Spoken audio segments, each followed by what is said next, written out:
Muito bem-vindo ao CityCast, o podcast da comunidade da Cidade Church. Estamos aqui mais uma vez com a continuação desse bate-papo. Agora que tá aqui comigo o Léo. Ô Léo, tamo junto, semana passada eu não tava.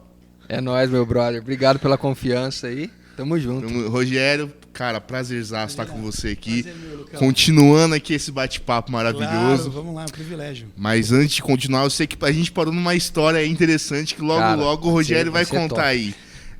Eu quero falar dos patrocinadores. Eu quero falar da Gensuax. Você que precisa desenvolver um site, desenvolver uma marca para sua empresa, criar um sistema, um aplicativo, a Wax Creative está aqui para te atender. Então tem o QR Code aqui embaixo, só você acessar com o seu celular, vai cair no site, você tem todas as informações lá, contato, uma galera que vai te atender super bem. E também, cara, cadê? Preciso mostrar isso daqui. Olha isso daqui, ó. Depois o Juan vai colocar os detalhes aqui, cara, mas meu amigo, olha esse chocolate aqui, esse ovo de Páscoa gourmet. Rapaz, dá até vontade de comer. Da Fufu Love Cakes. Então, você que vai dar um presente para alguém, para sua mãe, para sua namorada, para sua esposa. Então, você pode entrar em contato. Também vai estar aqui o QR Code com os contatos, o telefone aqui embaixo. Então, ô Juan, John aí, coloca vários lugares aqui o contato, pessoal, conseguir entrar em contato com a Lilia. Fufu Love Cakes, você não pode perder, né, que tá chegando próximo à Páscoa. Então você faça sua encomenda, porque eu acredito que ela vai ter muita encomenda, não deixe pra última hora. Inclusive, né? Esse aqui vai ser meu, parece que ela já falou que vai ser meu aqui, mas o Rogério já tá de olho nele. Tá de olho já, Rogério. Tá certo. E também a panificadora. Pão de casa. Pão de casa Rodrigo também. E Leia. A Leia, o Rodrigo também, que está patrocinando aqui esse podcast. Também vai estar o contato deles aqui. Você pode fazer a sua encomenda de pão, de salgado, de bolo. Cara, tem uns bolos lá muito bom. Muito bom. mesmo. Recomendo demais. Salgados deles são sensacionais. Sensacionais também. Padaria Pão de Casa. Vamos continuar? Bora lá. Lembra onde parou? Na chuva. Na chuva? Piauí, né, Rogério? Piauí, estávamos falando do Piauí. Pois é. Conta essa história aí. Pode começar mesmo, parou na metade ali, mas volta. Rogério, tempo é seu, pessoal, recapitular também como que foi. Claro. Essa viagem pro Piauí, a gente estava planejando há mais ou menos e orando para ter uma direção do Senhor cerca de 6 meses. Uhum. Marcamos um lugar onde seria das regiões mais pobres do estado do Piauí. Então, fomos para lá. Sempre que fazemos viagens missionárias, a gente pede ao Senhor que, de alguma maneira, Ele se manifeste com os milagres, com as curas. De alguma maneira, o Espírito Santo manifeste o poder dEle. Para isso, enriquecer ainda mais e para apontar Jesus. Porque eu creio que, quando há um milagre, esse milagre aponta para Jesus. Exatamente. Isso fortalece ainda mais a mensagem do Evangelho para um lugar quando você chega. E não foi diferente. Recapitulando do que eu disse no podcast anterior, foi que quando chegamos num lugar que já não chovia há muito tempo, onde havia uma seca absurda, onde o único animal que nós vemos vivo ali no meio daquela floresta seca foi o bode, porque o bode ele tem essa facilidade de viver em lugares secos, né? Uhum. E então, quando chegamos, passamos por um lugar de terra, num povoado que tinha muita areia e terra ao mesmo tempo. Uhum. E, de repente, veio uma chuva muito forte, que não era comum no lugar, mas nós havíamos pedido esse sinal ao Senhor. E quando estávamos naquele lugar, a chuva caiu de uma maneira tão forte que o carro não conseguia andar, porque aquela areia, aquela terra, ela prendeu sobre o pneu. E nós ficamos preocupados, porque estava patinando o carro. Uhum. E um missionário da região que estava comigo, ele disse, não, fica tranquilo, a chuva não é comum. E uma vez que essa chuva vem, as pessoas saem fora para comemorar a chuva. Dito e feito. Tinha algumas casas próximas, o pessoal saiu para comemorar a chuva quando nos viu, e a gente então pediu ajuda, eles nos empurraram, e ali começou a saga, digamos assim, do evangelismo daqueles povoados, daquela regiãozinha. Ou seja, já chegou ali com o milagre do Senhor, já chegou milagre marcando. Já chegou de uma maneira sobrenatural, marcando mesmo a nossa chegada, e aquilo veio como um sinal, como uma confirmação que de fato o Senhor estava ali com a gente, né? Claro que sempre Ele habita em nós, mas a gente sempre fala assim, se o Senhor não for conosco, se o Senhor não for adiante, se o Senhor não for a nossa retaguarda, nós não saímos do lugar. Então, todas as vezes que vamos, a gente vê esse sinal, essa manifestação do poder do Senhor, e ali não foi diferente. Quando depois, então, entramos para esse povoado, ali foi maravilhoso. O que Deus fez ali naquele lugar, eu me senti, na época de Atos, um pouco também, andando com Jesus, foi maravilhoso. Foi um presente dos céus para esse tempo de missões que a gente já faz há algum tempo, sabe, gente? Então, foi tremendo o que houve ali, e eu poderia aqui contar algumas experiências. Pode compartilhar do milagre do joelho, né, que a gente estava conversando. Verdade. Foi muito forte, foi muito forte. Ao chegar, um povoado de umas 80 casas, alguma coisa assim, fomos levados à casa de um senhor que havia tido um AVC e estava em cama já há um bom tempo. Então entramos naquela casa, eu, esse missionário, para pregar o evangelho. Esse senhor, ele mal abriu os olhos, né? Mas eu não sentia ali que daria para aquele momento haver uma certa cura instantânea, mas que eu tinha que liberar palavras, primeiro para ministrar a salvação e liberar palavras, porque quando você chega no lugar, você consegue discernir o lugar que você está. Eu disse no anterior que o Espírito Santo é um companheiro, é um amigo e ao mesmo tempo é aquele que dá direção para o trabalho missionário quando você está no campo missionário. A dependência é total e absoluta do Espírito Santo. Então, quando entramos ali, eu não senti que o Senhor queria, mas era mais com relação à salvação e deixar uma palavra de cura. E assim eu fiz. Quando eu entrei naquele lugar, parece que o povoado todo veio àquela casa, porque eu sou de São Paulo, o pessoal lá naquele extremo do Piauí falou, tem gente diferente aqui, vamos ver o que eles estão fazendo. E aí, então, eles lotaram as janelas daquela casa, me lembro que ficaram todos tumultuados nas janelas, nas portas da casa, entraram para dentro da casa, né? E aquele senhor enfermo, então, enquanto eu ministrava, a casa lotou e daqui a pouco entra alguém segurando o joelho, um rapaz, cerca de seus 30 e poucos anos, segurando o joelho e pulando de uma perna só. E aí ele chega para mim, homem de Deus, você poderia orar pelo meu joelho, a minha perna está muito ruim, eu não ando faz um bom tempo. Ele chegou pedindo oração. Ele chegou pedindo oração. Ele falou, eu preciso que você ore por mim, para que eu então possa ser curado. E a gente vai para o campo na dependência do Senhor, crendo que Ele pode, né? Como eu disse no anterior, uma viagem sem o Espírito Santo é só uma viagem turística, né? Não é viagem missionária. E naquela hora eu senti do Senhor que Ele queria curar, e Ele sempre quer curar. Eu creio, eu prego sempre que o Senhor quer curar. Se algum motivo Ele não curou, Ele sabe, mas a minha obrigação é pregar a cura. E ali não foi diferente. Eu preguei, orei por Ele, ministrei e falei, Senhor, o Senhor tem uma grande chance nesse lugar de manifestar o seu poder, de trazer a cura e nós ganharmos esse povoado para Jesus. E assim foi feito. Nós oramos, eu orei, repreendi, e quando terminei eu disse para esse jovem, falei, não me agrade, você foi curado? Ele falou, sim. Eu falei, não me agrade, se você não for nós vamos orar, mas você será curado. Ele falou, não estou sentindo mais nada, eu estou curado mesmo. Pôs o pé no chão, firmou o pé, chamou a esposa e falou, bem, eu estou curado. E ela então ficou totalmente assim, como que eu posso dizer, anestesiada pelo feito, porque ele já estava meses naquela condição. E todo aquele povoado que estava naquela casa ficou alegre. Então eu disse, você pode dar uma salva de palmas, porque não foi eu, foi Jesus quem fez isso. E você percebe que esse homem ele chegou realmente com fé, pedindo para você orar que ele queria ser curado. Exatamente. Ele falou, esses aí, porque ele estava na porta vendo a gente ministrar, né, orando. E aí ele falou, se eu for lá, eu vou ser curado. E assim dito e feito, e foi.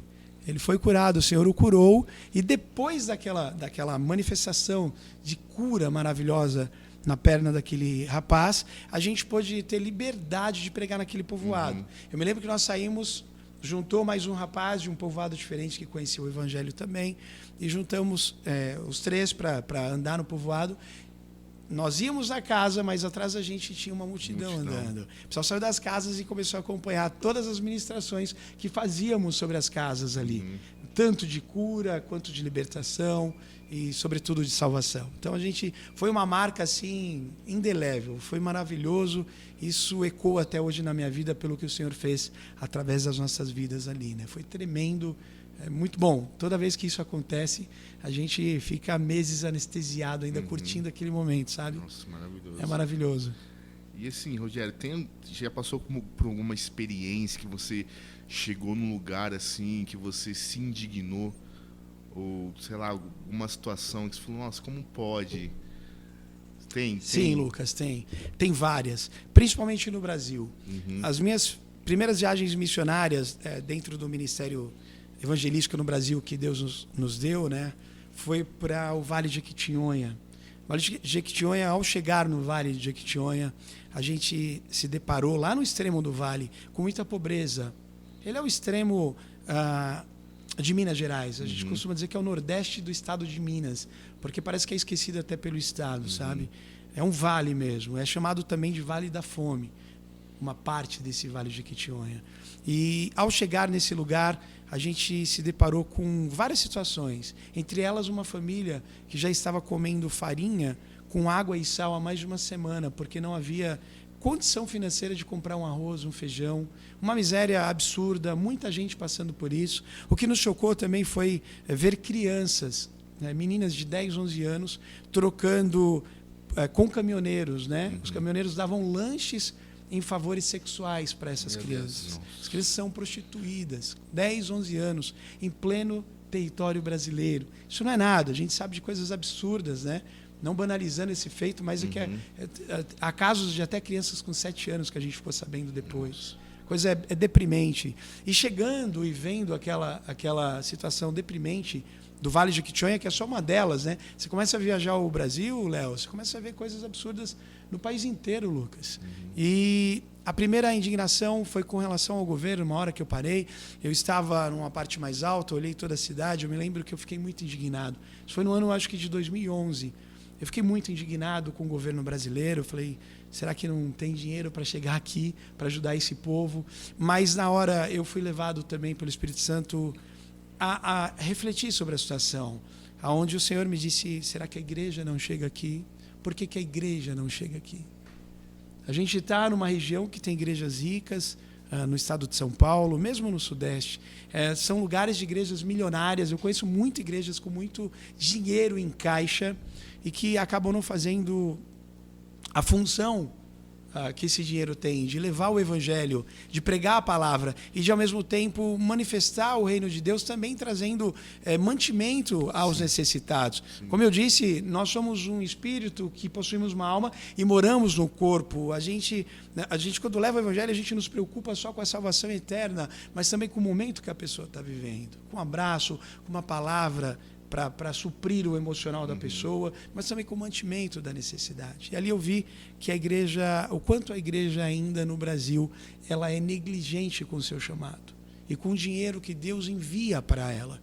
Ela ainda não está fazendo o trabalho que é a igreja para fora de 4 paredes, né? Que é de levar o evangelho ao ponto de suprir a necessidade e tão perto. Vale de Jequitinhonha, de certa forma, longe, se formos pensar, mas é Minas Gerais. Nós estamos no estado de São Paulo e raramente a gente vê igrejas saindo dos grandes centros, das grandes cidades, para ir acudir esse povo com tanta necessidade, sabe? É uma revolta que gera, você fala... Porque eu creio que o mundo, ela espera a manifestação do povo de Deus. As pessoas carentes, elas esperam a manifestação dos salvos em Jesus. A natureza aguarda, A né? natureza aguarda, mas também a população aguarda a Exato. manifestação, cara. Porque a natureza você cuida, mas as pessoas são mais importantes do que as árvores, do que a natureza. E, no entanto, os filhos de Deus não têm se manifesto nem para a natureza e muito menos para os necessitados. A gente está muito aquém ainda, né? A gente sabe que houve uma época que a igreja brasileira tinha muitos vocacionados. Quando eu me converti em São Paulo, me converti no meio batista, mas eu andava com amigos de outras denominações, dizia o Brasil é a bola da vez, o Brasil foi chamado para pregar o evangelho, mas eu me lembro que se dizia que o Brasil não tinha dinheiro, Deus enviou o dinheiro. Veio uma prosperidade sobre a nação brasileira e o que as igrejas fez, ao invés de pregar o evangelho, foi usar esse dinheiro para construir mega templos e para enriquecer pessoas, ministérios. Não estou dizendo que isso seja ruim. Sim, você só não deve cobrir uma coisa descobrindo a outra. Exato. Né? Missões sempre foi o interesse do Senhor. Como eu disse no anterior, Deus é um Deus de missões, um Deus que vai atrás do homem caído antes mesmo dele se arrepender. A Bíblia é um livro de missões, é um livro de evangelismo, onde o Senhor sempre se preocupou com vidas. Então, a igreja ela deve se preocupar com vidas. A principal função da igreja é de levar o evangelho e se preocupar com vidas aonde quer que elas estejam. Né? Então, foi essa a minha indignação e tenho orado para que a igreja possa despertar nesse tempo. Né? Exato, porque nós vivemos, né, Rogério, num tempo de muita prosperidade espiritual, muito mover. Só que a maioria é tudo dentro dos templos. Exatamente. É dentro das 4 paredes. E aí a gente tem que ser compartilhando ali, eu vejo 2 conflitos. O primeiro é da igreja, de não entender o seu chamado, de terceirizar a obrigação do suporte dos órfãos e das viúvas para o governo. É isso. E também eu vejo pessoas que, até mesmo dentro da igreja, não é o seu caso, mas tem pessoas que têm uma visão de que tudo é responsabilidade do governo para também se isentar de fazer o seu chamado. E é exatamente isso que você compartilhou, cara. Isso me toca porque a igreja, ela atualmente, ela é muito ativista. Ela tá em todos os lugares, ela tá em todas as redes sociais, e isso é bênção, eu acredito, e eu sou partidário de uma igreja que precisa atender todas as faixas etárias, todas as parcelas sociais, em todas as esferas, mas eu também sou partidário de uma igreja que continua fazendo o seu papel primordial, aquilo que Jesus deixou. E isso que você está falando, na verdade, é um despertar, cara. É um despertar para nós voltarmos às raízes. Realmente existe... Hebreus fala que nós precisamos deixar os princípios básicos da fé e avançar para a maturidade. Mas às vezes os princípios básicos da fé, nós precisamos retornar neles para nós realmente reorganizarmos a rota, reprogramarmos o local. Eu diria que é voltar à origem. Exato. Léo. É voltar à origem. Não, voltar à origem não impede de você sair do básico. Você tem que avançar como igreja de Cristo. Há um propósito maior. A maturidade cristã. Né? A Bíblia diz que se o herdeiro for menino, de nada se difere do escravo. Sim. Ele tem que amadurecer. A maturidade cristã é algo que o Senhor almeja para todo crente em Jesus Cristo. Mas você nunca deixar a raiz, a origem, que é de pregar o Evangelho a toda criatura, até os confins da terra. Isso meio que no ativismo, que é muito legal, porque vai suprindo, vai falando em lugares que antes a igreja dos anos 70 tinha medo. Ela dizia que a televisão era coisa do diabo, né? E graças a Deus que esse tempo houve um despertar, principalmente na igreja brasileira. Ela tem usado, por exemplo, o Siri de vocês, o Siricast, é uma maneira de estar atualizado, falando a língua do pessoal. Mas é fazer isso sem deixar aquilo. Exato. É avançar para lá sem deixar aqui. Entende? Na verdade, é usar a origem para fazer aquilo ou aquilo outro. É justamente usar os meios para levar o Evangelho, de alguma maneira, não ser só ativista, mas ser um proclamador, um agente do reino, onde quer que esteja. Exatamente. Rogério, cara, eu queria que você falasse um pouco, desde quando você começou a fazer missões, com relação a ano, você lembra o ano? Sua primeira missão? Bacana a sua pergunta, Léo, muito bacana. Quando eu me converti na Igreja Batista do Rio Pequeno, lá na Zona Oeste de São Paulo, eu não conhecia o Evangelho totalmente. Eu sabia que eu era um miserável, um pecador, que eu precisava de Jesus. E ali eu recebi Jesus. Você lembra do ano que foi? Foi fim dos anos 90, cara. Anos 90. Final dos anos 90. E agora, cara, em 2022, século 21, o que mudou no campo missionário? A linguagem? Traz para nós essa sua visão da maneira de fazer missões no fim dos anos 90, quando você se converteu, das carências que a galera tinha naquela época e hoje, mais atualmente. Qual que é a sua visão da maneira de você atingir, de você fazer o reino de Deus e entregar realmente aquilo que as pessoas precisam receber? Olha só, se tratando, eu vou dizer dessa experiência de quando eu me converti, né? Eu me lembro que no primeiro mês que eu havia me convertido, eu queria falar algo a respeito de Jesus para as pessoas. Então, vinha da questão da capacitação. Eu me lembro que eu morava próximo de uma praça que ficavam umas prostitutas em São Paulo. E a única coisa que eu me lembrava é que Jesus salvava o pecador, que eu era um miserável no pecador. E eu me lembro que tinha uma faixa de frente à igreja que dizia assim, cultos tal dia, tal dia, tal dia, venha porque Deus tem um plano para a sua vida. Então, quando eu ia dizer do amor de Jesus, eu me lembro que eu passava nos móveis da igreja, pegava um monte de folhetos e ia para os lugares, por exemplo, essa praça que tinha as prostitutas dizendo, Deus tem um plano para a sua vida, porque é a única coisa que eu me lembrava da faixa da porta da igreja. Mas eu me lembro que isso foi no primeiro mês. Essa vontade cresceu, a capacitação também, e isso evoluiu com a capacitação teológica, com conhecimento mais profundo, com a intimidade com o Senhor. Isso foi crescendo e eu acho que o que mudou daquela época para agora é justamente a tecnologia nesse sentido. A tecnologia nos ajuda a chegar em lugares, porque eu sei de missionários que chegam no Oriente Médio, já andou muito tempo com missionários que fazem trabalho no Oriente Médio, que onde eles não conseguem entrar, eles conseguem de alguma Janela maneira... 1040? Janela 1040. Eles conseguem de alguma maneira usar a tecnologia para falar de Jesus. Sabe? Então isso tem sido maravilhoso esse tempo. O que podia ser antes com um jornal, com uma carta de outro país, que era difícil chegar, hoje tem chego através da internet, né? Então é maravilhoso essa forma, mas o que não mudou é um coração voluntário. É um coração que precisa estar submisso à vontade do Senhor. Eu lidei muitos anos com missões na Batista, fiquei, eu acho que cerca de 8 anos. Fui líder de jovens, pastorei jovens quase 9 anos lá. E os levava a fazer muito missões. E nesse tempo também eu tomava conta de missões da igreja, a gente conseguia ampliar de uma maneira absurda missões nacionais e mundiais. Eu me lembro de um missionário, Adilson, que está no meio dos índios desde os anos 80. Ele teve as 2 filhas lá e cresceu lá. E as histórias dele são as histórias mais absurdas assim do que Deus fez, o sobrenatural. E eu me lembro que levando algumas coisas para o carro dele, a gente arrecadou muito mantimento para ele levar para o pessoal. Eu levando para o carro dele, eu falei: pastor Adilson, o senhor é muito corajoso. Eu louvo a Deus pelas histórias que você contou, sua coragem de pregar o evangelho. E quando ele olhou para mim, isso marcou, isso daí me ajudou a evoluir no meu chamado. Ele olhou para mim e falou assim: não sou corajoso. Eu falei: não, se você não é, quem é?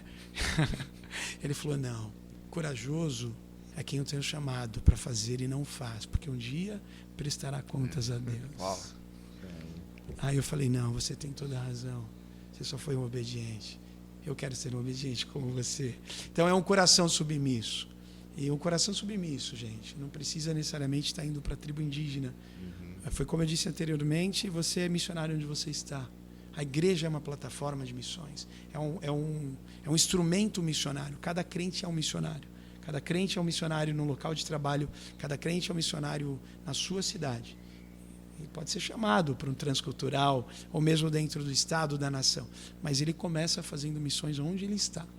Tem gente que fala que quer ir para a África, mas mal evangelizou o vizinho, ou quanto mais um parente, né? Tudo começa em casa. Amplia para os vizinhos, vai na cidade, e se Deus tiver chamado para longe, ele vai dizer. Mas missionário, todos somos. Rogério, você falou que você foi líder de jovens. Foi. Perdi cabelo pastoreando jovens, quase 9 anos. Foi um pastoreio ali, meu filho, que foi só Deus. E você Deus chegou a aplicar alguma coisa de missão, às vezes sair com eles para fora? Sim. Essas experiências, assim, é legal. Foi tremendo. A gente está aqui também, né? E até mesmo para quem é líder. Sim. A gente tem mais uns 5 minutos? Tem? Fica à vontade. Então vamos lá. A gente fazia acampamento no carnaval. Então a gente ia, a igreja ia também e tal. Era muito legal o acampamento. Mas começou a arder no meu coração de levar essa galera para fazer um trabalho fora. E aí eu me lembro que o primeiro foi ali na Avenida Brasil. Nós tínhamos uma congregação da Igreja Batista, com um grande amigo meu, pastor Henrique, que hoje está pastoreando no Rio de Janeiro. Ele tinha uma pequena igreja, uma congregação. Eu senti o desejo de estar levando jovens para lá, levando o filme Jesus, que a gente tinha um pessoal da Cruzada Estudantil que era parceiro nosso, levar um painel enorme, de cinema mesmo, para passar o filme Jesus. E no meio dos nossos jovens tinha muito jovem talentoso. Então tínhamos músicos, tinha médicos, estava estudando medicina, mas a gente já dava como médico. Tinha cabeleireiros, tinha todos os tipos. Tinha gente que era padeiro. A gente levou essa galera para chocar a comunidade ali do vizinha da igreja e, ao mesmo tempo, levar o evangelho com isso. Então, levamos esses jovens em pleno carnaval. Depois levamos também... Ainda tinha o desfile de carnaval em Ribeirão Preto, acho que era na Avenida Mogiana, né? Aquelas escolas de samba. Tivemos a ideia de distribuir águas, cara. A gente estava com avental, com folheto, com algumas coisas, com alguns dizeres, né? E a gente esperava os foliões saírem cansados ali do desfile e distribuímos água gelada, copinhos de água mineral, né? E eles, na hora que os nossos jovens ofereciam água, eles diziam: mas eu não tenho dinheiro. Não, essa água é de graça. Como assim você está me dando água de graça? Essa água vai matar a fome, a sua sede momentânea, mas se você beber da água de Jesus, essa aí. Nunca... Aí já era uma deixa para levar o evangelho. Os jovens, foi um desafio tremendo, os jovens amaram isso, e todas as noites do carnaval a gente estava ali evangelizando. Foi maravilhoso.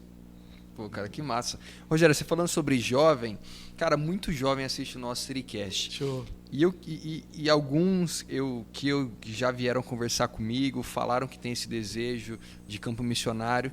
Cara, eu queria que você deixasse alguns conselhos práticos, bem práticos, para um jovem que tem esse desejo, talvez tenha até esse chamado específico, evangelista, transcultural ou local, nacional. Um conselho prático ou alguns conselhos rápidos, práticos, para essa galera poder realmente se nortear, para ele realmente fazer aquilo que Deus chamou ele para fazer. Certo. Como eu disse anteriormente, primeiro que todo crente é um missionário, não importa onde. Se é um seguidor de Jesus, ali tem um missionário, não importa em que lugar que você esteja. Primeira coisa é essa. Segunda, se você arde no teu coração o desejo de proclamar o evangelho de uma maneira maciça, melhor dizendo, e de sair do lugar que você está, você deve orar a respeito para que isso se confirme no seu coração. Descobrindo que esse é seu chamado, você deve investir nele. Você deve andar com pessoas que andam, que fazem isso, para que você cresça e para que você também naquela unção. Eu creio no partilhar de unção, eu creio na manifestação da unção do Senhor sobre aqueles que andam junto. A unção que você respeita de fato é aquela que você vai ter, sabe? Que você vai atrair. E foi assim comigo, é assim até hoje. Acho que a primeira coisa é descobrir. Se é isso mesmo, é focar para que se expanda esse chamado. E a outra coisa, não se distrair com esse tempo, não se distrair com o mundo. É não deixar essa chama apagar. Sempre estar alimentando para que isso cresça, para que esse fogo venha arder cada vez mais a ponto de te levar a fazer grandes coisas para o Senhor. Amém. Glória isso. A Deus. Amém, cara. Isso aí, bate-papo, hein? Cara, a gente ficaria a noite aqui, o Rogério compartilhando experiências. Isso, cara, isso aquece muito a nossa fé. Isso, o testemunho, ele te alimenta, ele traz um ânimo, um vigor espiritual que é sobrenatural, cara, de sobremaneira. Cara, muito bom. E o Rogério foi na nossa agência. É aqui, ó, sentado conversando, Juan. A gente tem que levar ele no podcast. Né? Hoje chegou até a gravar um pedacinho, você tava falando, nem sai, mandou pro Léo. Mandou pra mim. Foi sua, né? Não, mas muito bom, Rogério. Agradeço, cara, por participar, por aceitar o convite, compartilhar da sua história, compartilhar das suas experiências. E eu creio que muitos jovens vão assistir, pessoas que jovens, né, que estão ainda descobrindo o seu chamado, vão falar, nossa, eu acho que é isso aí que o Senhor tem para minha vida. Amém, cara, amém. E através do seu compartilhar aqui, vai fomentar mais, vai aquecer mais o coração dessas pessoas, viu? Bem, muito obrigado, meu irmão. Imagina, eu agradeço a oportunidade, vim do trabalho direto para cá, desculpa aí se tropecei em alguma coisa, mas é um privilégio enorme poder compartilhar um pouco daquilo que Deus tem feito, né? Rogério, obrigado, cara. Glória a Deus, nós agradecemos muito a sua presença. Agregou muito, enriqueceu as nossas vidas e eu tenho certeza que enriqueceu também a vida de quem está em casa aí. E, Lucas, obrigado aí pela oportunidade mais uma vez. Tamo junto. Tamo junto, Gerão. Muito obrigado, viu? E vai ter próximas, hein? Fechou. Vai ter próximas. Vai ter a parte 3, 4, assim. Tá bom? Então, muito obrigado. Não se esqueça de compartilhar esse vídeo. Até a próxima. Fui.